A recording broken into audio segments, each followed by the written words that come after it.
And the ideological processing of the remaining population in Ukraine by the Kiev regime is proceeding at full speed.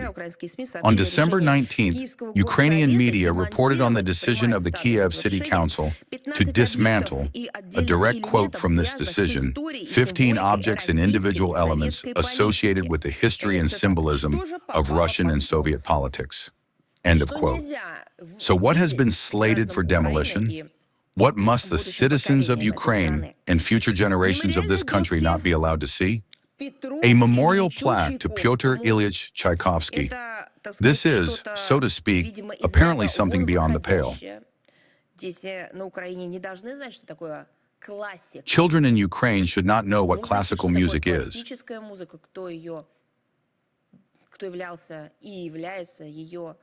Who was and is its outstanding figure of world stature?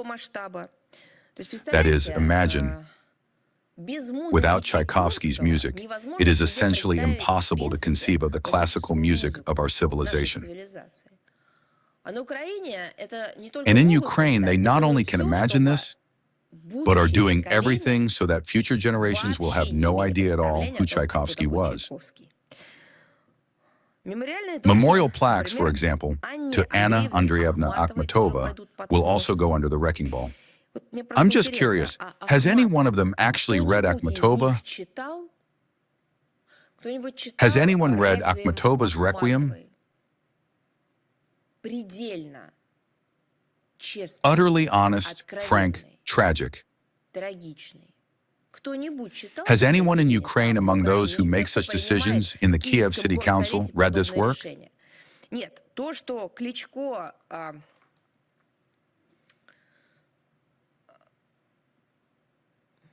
No, we can guess that Klitschko may be able to read.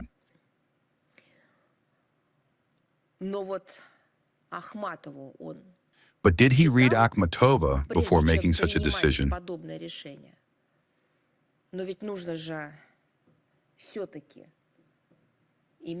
One must have at least some remnants of shame. And I am not speaking about conscience and not about morality.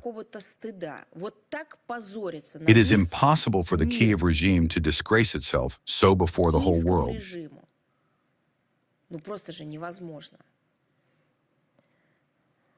Well, that's simply impossible.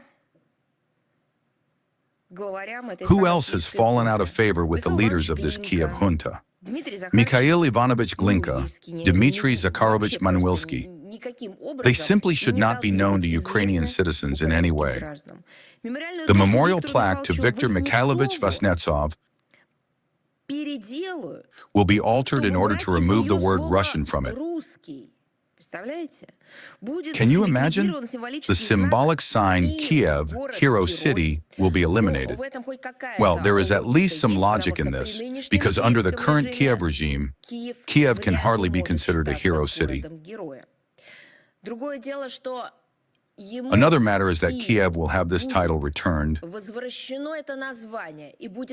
the heroic spirit of Kiev will be returned.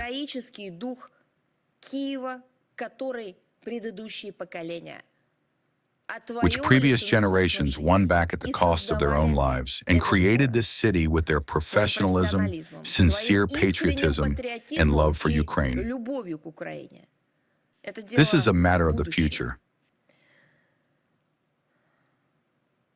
It has been decided to take them down.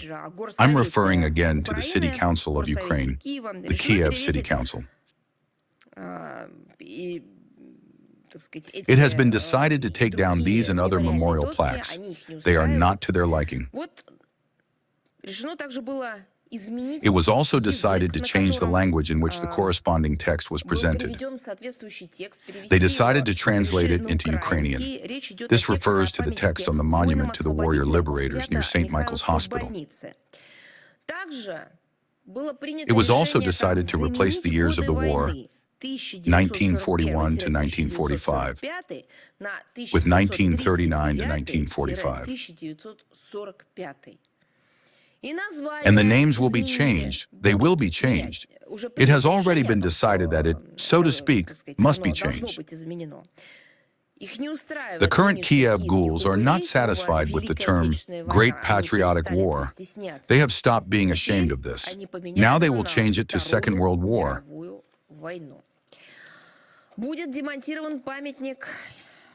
The monument to Mikhail Afanasievich Bulgakov will be dismantled. Well, the media wrote about it. It has already been wrapped in plastic film and piled over with bags of earth. Well, that is, it seems to me that what Bulgakov wrote about is now happening in Ukraine. However, this does not stop Kiev residents, who continue to bring fresh flowers to it. No matter how hard the Bandera followers try to rewrite history and erase the memory of our shared past, they will not succeed. Both the listed facts and much more, which we will still talk about today, confirm the relevance of the tasks of denazification and demilitarization of Ukraine and the elimination of threats emanating from its territory. All these goals will certainly be achieved. The Russian leadership has repeatedly stated this.